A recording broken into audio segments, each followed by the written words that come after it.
Is this okay camera-wise? Sound okay? Can everyone hear me? Perfect. Okay. Well, thanks for having me. And I have to admit, it's a little bit busier than I expected. Yeah, and so a bit of a disclaimer. I know the event said 1920s, though I think I chose to focus on the late 1800s and the early 1900s in the end. I also only finished writing this up about 15 minutes ago, so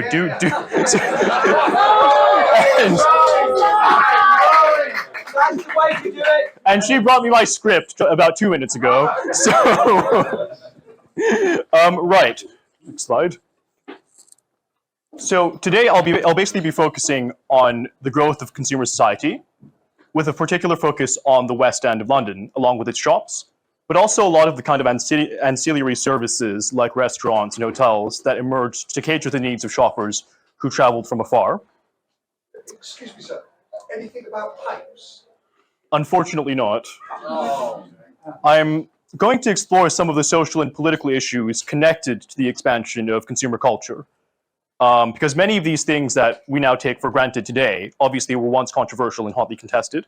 And I think in particular I want to highlight several themes. First of all, there's the clash between mid-Victorian liberal values, which saw commerce and trade and the expansion of this and the liberalization of this as something that would instill people with, they saw this as a moralizing force that would instill people with the right attitudes of tolerance and thrift and essentially lead to the enrichment of society. And this obviously clashed with traditional moral as well as evangelical attitudes, which associated consumption and buying things with excessive indulgence, with the loss of self-control, and instead they promoted the idea of temperance and restraint. I'll also look at how the consumer economy intersected with other pertinent issues like women's emancipation, for example. And I think ultimately I'll conclude by drawing some international linkages. Now, obviously, there's an economic argument which underscores everything I'm going to say. For example, from the 1850s to the 1870s, national income per person grew by almost half. The average work week from the 1870s until the 1910s fell from 56 hours a week to about 46 in the 1920s, which obviously demonstrates wage growth, as well as the fact that workers now had more leisure time. Yeah, those were all of the numbers, and I thought I'd get them out first while everyone's sober. Now, again, there's an economic argument about all of this, but ultimately the goal here today is to chat some shit. And so, as a result, I think most of this will be focused on social histories and me kind of highlighting bits of the things that I found interesting, as opposed to a very kind of rigorous analysis. I hope you'll enjoy it. So, in the first section, I'll deal with the idea of mass consumption and the emergence of mass leisure. So, first of all, in the spirit of chatting some shit, I want everyone to imagine that you're a woman from the kind of mid-Victorian period. You've traveled from London from somewhere from somewhere nice like Henley or Salisbury, and you've just arrived. You've traveled here by a combination of kind of train or carriage, and you've done an hour or two of shopping. Where exactly can you go buy things? Where can you eat? Where can you have a rest? Where can you have a drink? So first of all, with most of the elite West End shops, something like 80%, they transacted primarily with credit. In other words, back in the 1860s, they would have been mostly focused on serving a small clientele that they knew well. And as a stranger and as someone of solid middle-class stock, but nothing outstanding, you might have been turned away. That being said, it wouldn't be hard for you to find somewhere that would accept your patronage. But after you've done that, where exactly do you eat? Because no respectable woman would have sat down at a tavern alone. And if you're thinking of going to a restaurant, well, then you'd be disappointed, because up until the 1880s, there were only 12 restaurants, at least as far as I could find. In other words, just 12 restaurants. In other words, you'd have struggled in that front too. And to make things worse, many of the kind of most prestigious areas of London at the time, and many prestigious sounding establishments, were actually fronts for prostitution or raunchier activities. So, and because of that, it was ambiguous what exactly these shops were selling. And again, if you walked in as a respectable middle-class woman, it might be a bit awkward. For example, you do well, for example, to avoid the St. James's restaurant in St. James's, obviously, which was a famous spot that men would bring their mistresses, and it was said that wives were never seen. The innocent-sounding Westbourne Grove coffee and dining rooms was also a front for prostitution because the owners were convicted in the 1870s for running a disorderly house. So, putting that aside, where exactly can you rest? Because there weren't many women's clubs yet until in the 1860s. So it wasn't until the 1880s that the first women's clubs really sprang up. Nor were there many of the cafes that we see today. And the most vexing question of all, where do you go to the bathroom? Because most taverns or shops wouldn't have had that, or at least not a women's bathroom, and to ask for one would be the height of indecency.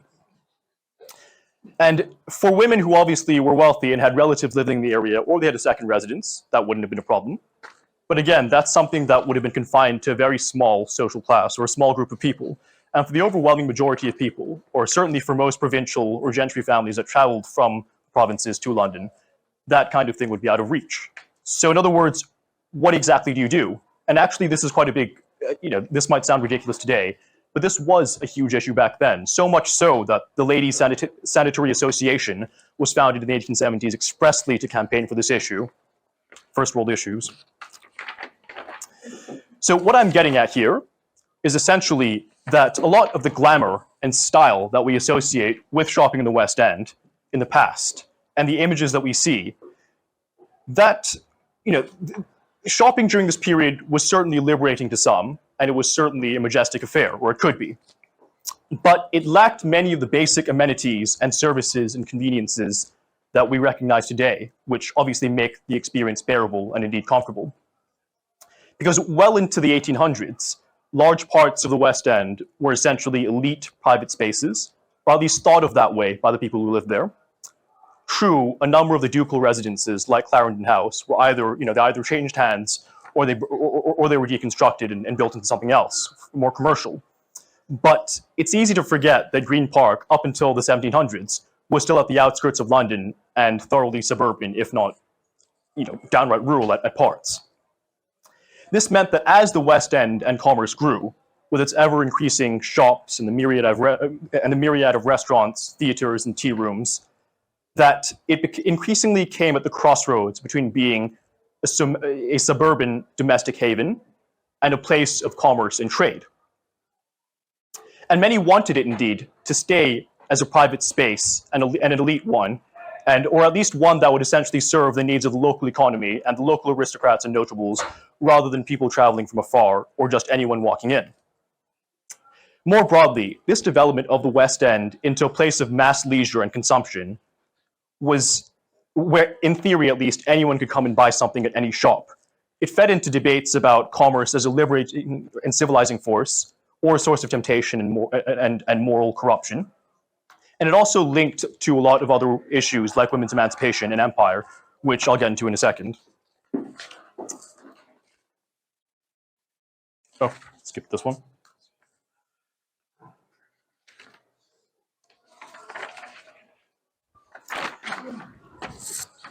So this transformation of the West End into a center of commerce was obviously a gradual process. And there were many signs of this, like, for example, the growth of Theatreland or Draper's or Savile Row. But I think what symbolizes this change more than anything else is the growth of the department store. And I want to dwell on this a little bit because of both the commercial change this represented, but actually the anxieties it reflected because of the advent of mass leisure and mass consumption. So there's certainly a lot of debate about when the first department store was founded, mostly depending on how you define it. Now, certainly one of the most famous was Whiteley's on the right over there. So William Whiteley essentially had a reputation for being kind of a rogue retailer. He started in the 1860s as a draper's shop, but he gradually grew until he pretty much occupied the entire street, and he expanded into dressmaking, suits, food and produce, even alcohol, or at least he attempted, and all sorts of other products. And specifically, he tried to present himself as a kind of universal provider who sold dissimilar goods and basically a combination of all sorts of things, and as someone who would sell anything to anyone. He also had the added innovation of having a small luncheon room specifically aimed at women who traveled from afar so that they could refresh and eat something. And far from seeing this just as an economic change and a natural development of commerce, this became a lightning rod of controversy, so much so that actually angry traders in the area even burned his effigy during Guy Fawkes Night in 1876. And this reflected not just economic anger, and obviously traders going out of business because of the superior economies of scale of this bigger enterprise, but a broader moral panic. You see, what Whiteley's was essentially accused of doing was running an immoral business that encouraged immoral behavior. Specifically, by selling to everyone, he was seen to be blurring the line between respectable and immoral women, lest the former lead the latter towards sin and immorality. By selling everything, especially with new marketing techniques like using mannequins or open glass panel windows, he was basically accused of encouraging women's insatiable demand to buy things. And one commentator in a newspaper, and you might like this, so one commentator even suggested that the idea that he'd included a luncheon room in his department store was actually a ploy to lure the cold and rational husband away and make sure he goes to lunch while his wife buys things, and therein the wife and the trader can collude to pillage his purse. Now, given the association of prestigious areas like Burlington Arcade with prostitution, so if you don't know, actually some of the tailors would hand men tickets and then upstairs they could visit prostitutes. I very much doubt so. So it wouldn't be surprising then if many contemporaries were actually confused as to what was going on, or were at least instinctively suspicious about what this new combination of businesses was. Of course, plenty of people also came to Whiteley's defense, because obviously plenty of liberals argue that this is something that was just encouraging local commerce. It created local opportunities, and more importantly, far from providing vice, it was simply providing necessities for women to rest, and thereby it was enabling them to actually take part in a broader sphere of action and explore, basically a broader area than they were before, and that they no longer had the need, because of these new amenities, to be confined to their immediate locale when shopping. And so in this sense, liberals and feminists actually viewed, often at least, they actually viewed this development of commerce in the department store as something that was quite liberating. It was something that expanded their access to the city and it enabled new opportunities that their mothers and grandmothers didn't have. I want to stress, of course, that these changes and this idea of a class and gender desegregated shopping space was not something invented by Whiteley's, but it was the product of broader sociological trends and social trends, things like the development of mass transit, which would have allowed people to commute in or travel in from much further. Things like hotels, restaurants, clubs that would have allowed women and men to refresh. So for example, going back to the bathroom issue, actually clubs were especially significant because they're one of the few places that respectable women could actually sit down, refresh themselves, go to the bathroom, and get changed in privacy. And in that sense, it was seen to be quite liberating and enhancing the range of things that they could do. What Whiteley's was, of course, was basically a combination of all of these things. And in doing so, it became a symbol or a scapegoat of these various anxieties surrounding social change.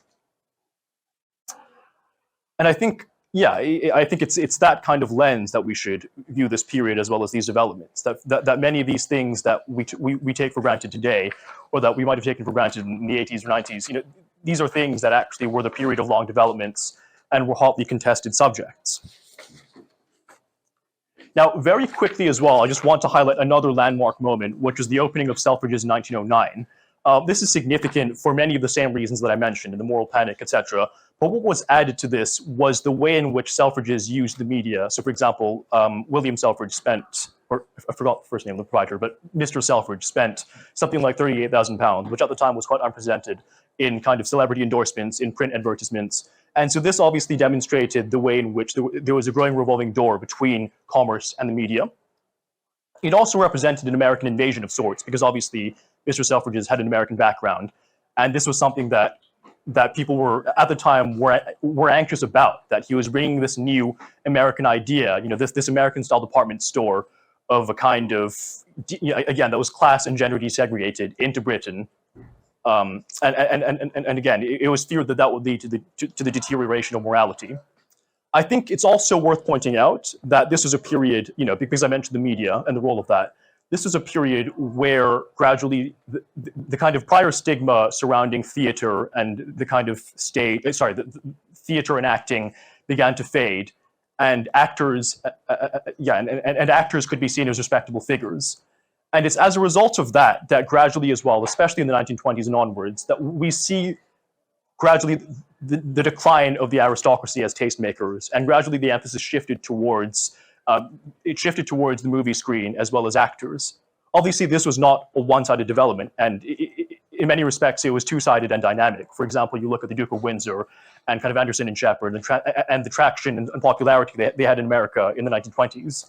But I think this certainly marked a gradual shift away from the aristocracy as tastemakers, and again, a more kind of, and in some ways, a blurring of class boundaries. Right. So alongside the spatial and class transformation, the next subject I want to talk about is women and emancipation. Because by the 1880s and 1890s, the sight of a lone woman spending a day in a department store was increasingly common. So we've already discussed the moral critiques and defenses of department stores. I now want to discuss how shopping basically changed the role of women and intersected with other moral panics surrounding department stores. So one area in which actually a lot of these developments came to the fore is in the institution of consumer credit. So credit in the informal sense is something that's existed for hundreds of years in the form of a shopkeeper advancing items to a trusted client whom they'd known for many, many years, and essentially giving it to them first on the basis of their class and reputation in exchange for deferred payment. Now, the late 19th and early 20th century saw the rapid growth of the consumer economy, which in turn facilitated the expansion of consumer credit, both formal and informal. And at the same time, shopping became more impersonal, because now, as I mentioned, women were increasingly commuting from the provinces to London, or at least from outer London towards places like Green Park and Piccadilly Circus. And because of that, it was no longer so easy for a shopkeeper to make an on-the-spot moral judgment about the customer and whether or not they were creditworthy. At the same time, though, many women still lacked an income or assets and essentially used their husbands' incomes to shop.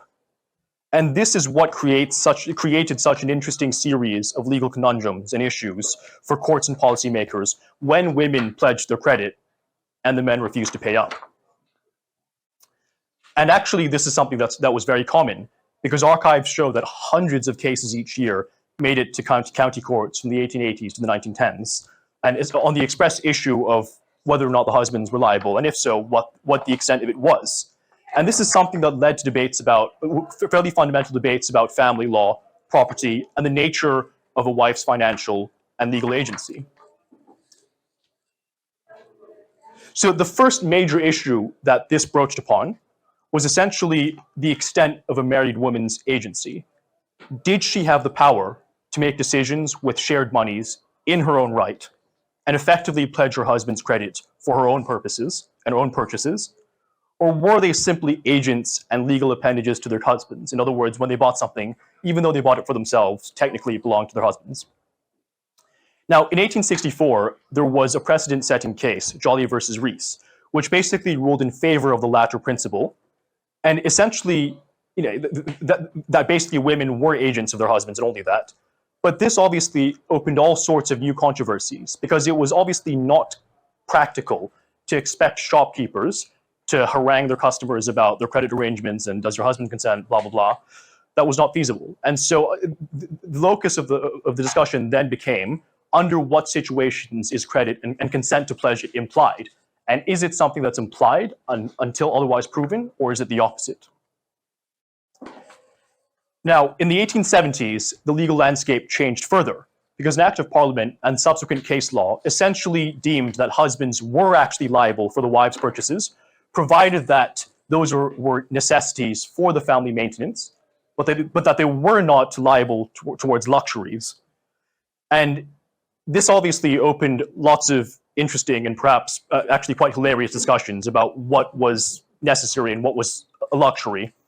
And in this regard, the law was rather nuanced, actually. It was interesting to see that actually, in the words of one judge, the idea of maintenance and necessity could range from mere subsistence to comparative luxury and include expensive jewelry and a carriage. Now, sorry? What's the matter with that? Right, so basically, I want, because this is a pub, I figured I'd try and make a pub quiz. So obviously, this idea of something being purchased in credit and, this debate about luxury versus necessity had lots of implications. And what courts would actually often do in these cases was that they would assemble a panel of women of similar class who were considered fashionable and basically have them judge, essentially as a jury, or at least advise on whether or not this item in question or this collection of items was necessary or luxurious. So basically, I've compiled a set of court cases. We'll call it Did He Pay, because I couldn't think of a more catchy name. But essentially, I will give you the facts, and then you can try and guess whether or not the husband had to pay up in the end. So, case one, Mr. and Mrs. Hold on. Case one is Laura Bell and Augustus Thistlethwaite. So basically, Laura Bell was actually quite a famous lady from the period. So she started off as a prostitute, but on her path towards respectability, she married a wealthy army ensign who had an estate in Scotland, as well as nice residence in Grosvenor Square. And essentially, sometime in 1878, she was sued for £1,000 by the milliners on shawls, bonnets, and other feminine fripperies. So, what's the verdict?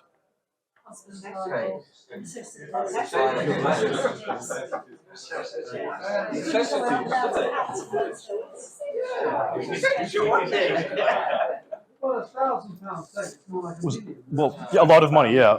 Well, actually, he didn't have to pay because, first of all, they were fripperies, and second of all, because he had actually warned traders in advance that she no longer had the right to pledge his credit, but she did it anyways. And she was also given a dress allowance of £500 annually, which was a lot back then. And obviously, several ladies of fashion concurred that, some of them did spend as little as £500 a year on cutting a dash. And so that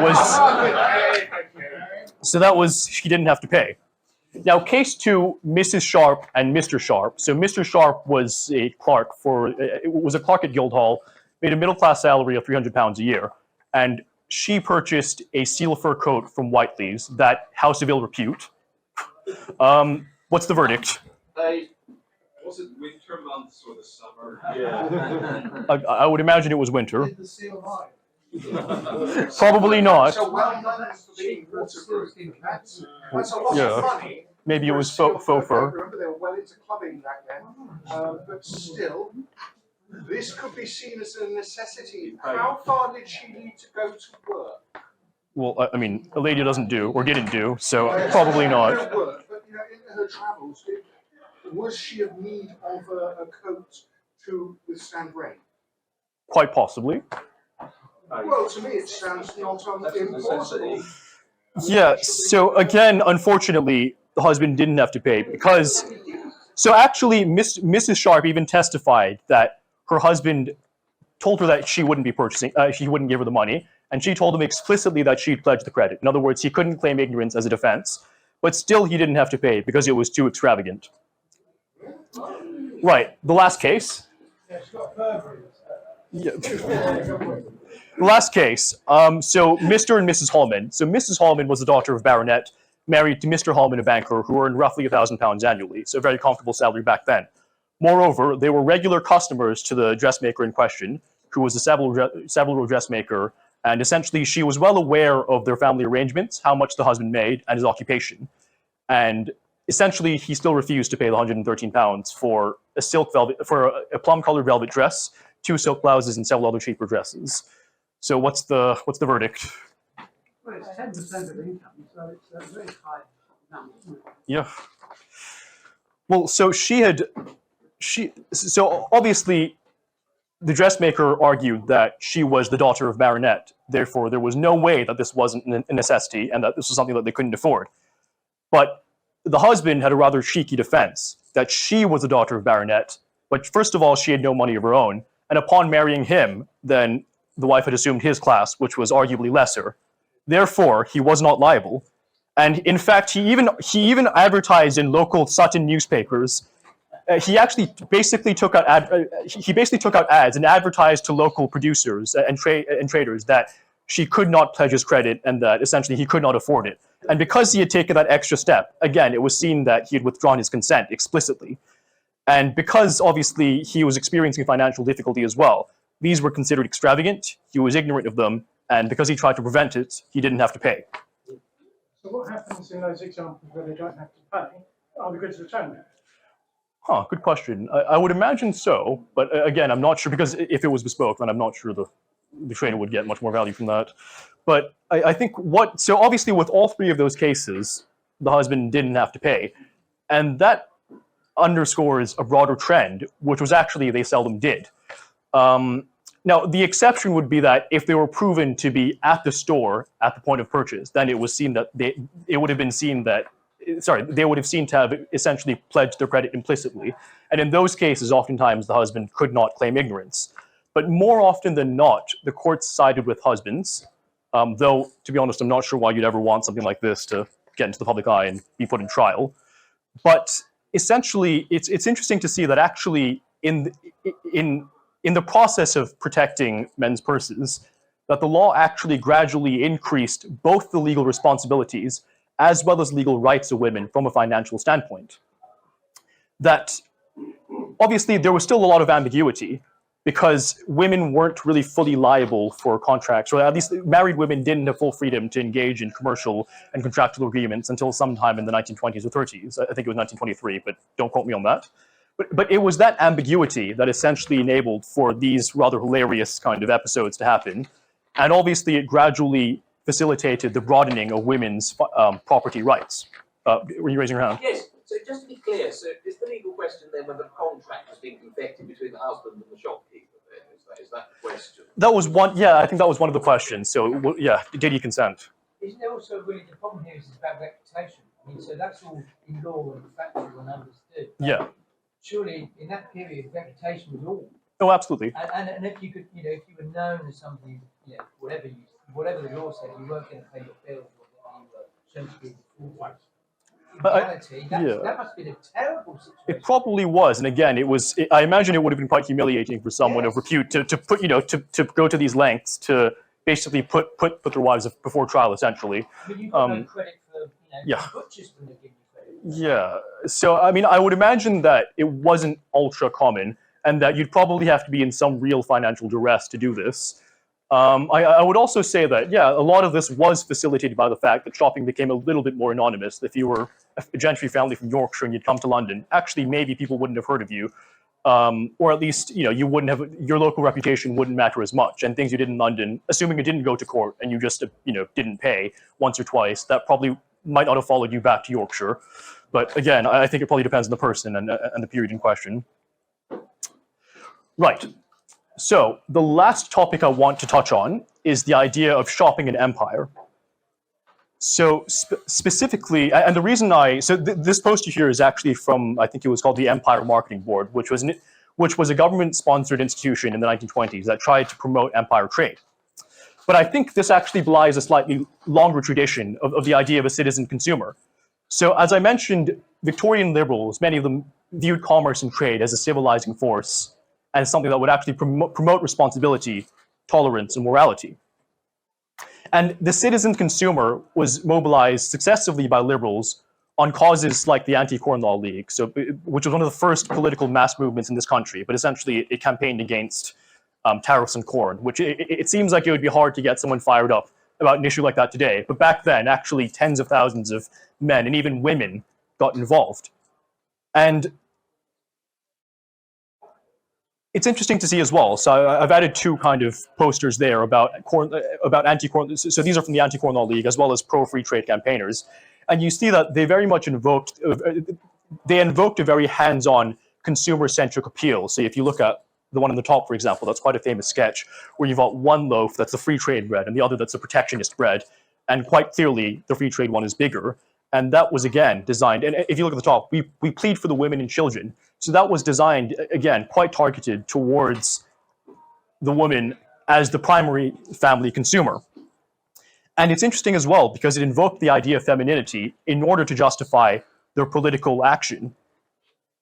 Women grew involved in the Anti-Cornwall League in very large numbers at a time when political participation was otherwise quite taboo.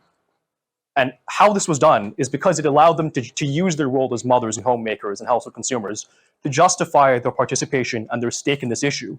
Free trade meant that they could buy more bread for their kids.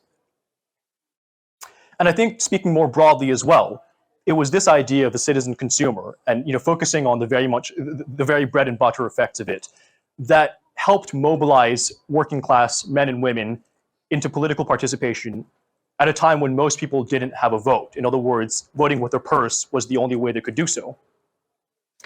Beginning from the 1900s, however, this was when conservatives began to mobilize the citizen consumer and similar rhetoric, albeit for the opposite purpose, protection. And it's fascinating to me because, in part, I see this as a kind of acceptance towards the late 1800s and early 1900s. It was an acceptance of the consumer and the female consumer as having a legitimate role in public discourse. But it was also an attempt at channeling that energy, which they regarded as potentially frivolous and destructive, towards something they saw as more productive. So, as I mentioned, so obviously the salient development of this was the Tariff Reform League in 1903, as well as the efforts to promote empire trade during the interwar years. And again, these were conducted using a very similar kind of consumerist appeal. And in particular, the Empire Marketing Board was sponsored by the Conservative government in 1926 in order to promote intra-empire trading. And this was also backed by the British Women's Patriotic League, which began conducting empire shopping weeks beginning from 1923. Again, it goes to show the extent in which women were involved in this, where basically shoppers were encouraged to exercise voluntary preference towards goods produced in Britain or the Dominions in the Commonwealth, or sorry, the Commonwealth was later, in the colonies and the Empire and the Dominions. And essentially, this also similar movements also extended into Australia, Canada, and New Zealand, and especially the kind of white dominions. Empire shopping was basically seen as a way to give plentiful choice. So if you look at here, empire is your garden, and then, it's a little bit small, but you can see, for example, Kenya and various produce of different countries. You've got Australian sultanas, Irish Free State bacon. And so it was seen as a way to basically, empire shopping was seen as providing plentiful choice. But more importantly, it was a means to nourish kith and kin by buying from kith and kin. It was a way of helping out producers from Australia and Canada who were struggling because of the Great Depression and the fracturing of global supply chains because of World War I. And it was a way of channeling that consumer energy. It was a way of channeling that productively and doing something patriotic with it. Because obviously in the 1920s, this was also a period of growing imperial anxiety, where obviously there was kind of growing anxiety over home rule movements in India, about decolonization and nationalist movements across the Middle East and Sub-Saharan Africa. And in response to that, it was interesting to see that the idea of the shopper and the consumer could be mobilized in a productive way, that buying was no longer just a private act, but by buying something, and even if it was groceries, this was actually a patriotic act that could strengthen the empire and the dominions, as well as the bond between them. Now, just to wrap up a little bit, I wanted to bring up some of the international implications of this, as well as some of the more contemporary ones. So obviously, empire shopping was a big deal, for at least briefly in the 1920s in Britain, and it encouraged purchasing from kith and kin. But this also inspired similar movements by non-white colonial subjects, and again, in South Asia, in China, in Africa, which were subversive towards the original intent.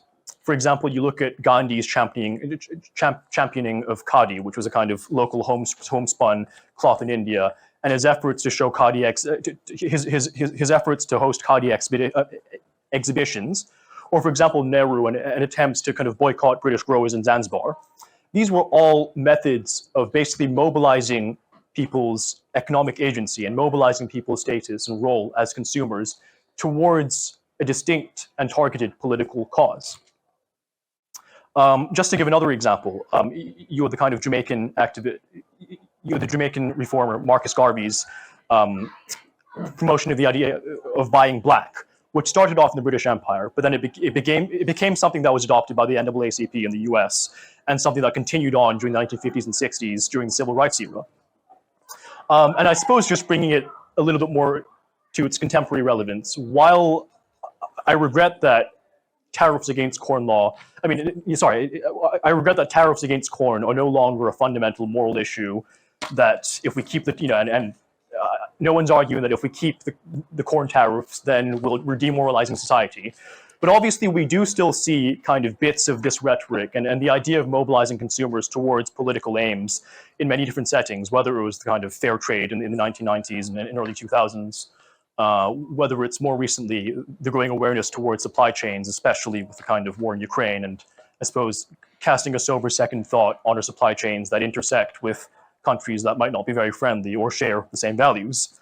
Or even on more kind of day-to-day things like fast fashion, which I imagine might be more near and dear to the heart of some people in here, myself included, and the idea of conscious consumerism and the effect that that can have, I suppose, if it's concerted. Yeah, so that brings my talk to an end. And one last thing. I just wanted to caution that I'm by no means any kind of authority on this, and on the first slide I did list out some of the kind of books that I used in this talk. So yeah, I hope you enjoyed it, and thanks so much for having me.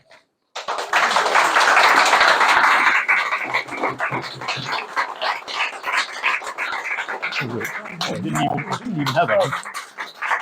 Thank you very much, Justin, for a fascinating talk. Do you have time for a couple of quick questions? Yeah, why not? I can't promise all of the answers. Bobby? Mr. Whiteley was a notorious womanizer. Was he? Would Okay. not have helped with the campaigns against it, especially you stabbed it.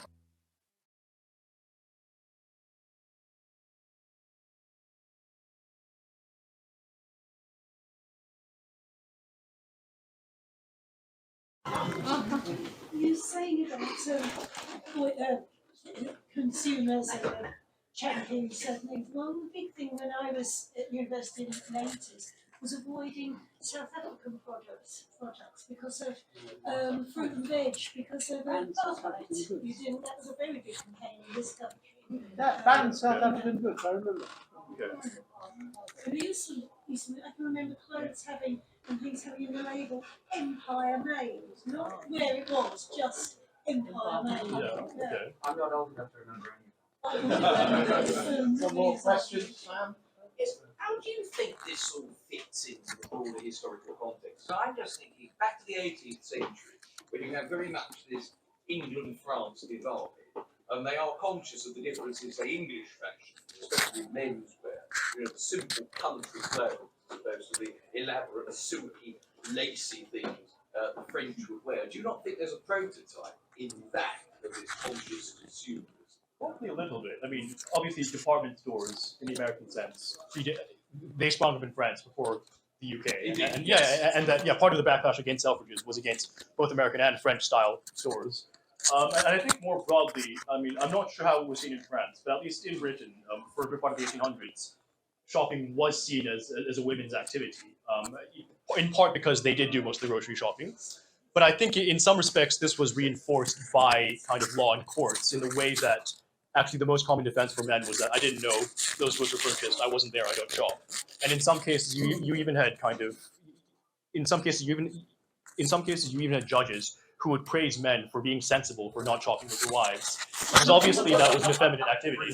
So perhaps there's a link there, but I'm not sure if it was seen in the same light in France. One more, Bobby. Did you establish which was the first department store in which country? That one I didn't. No, I didn't.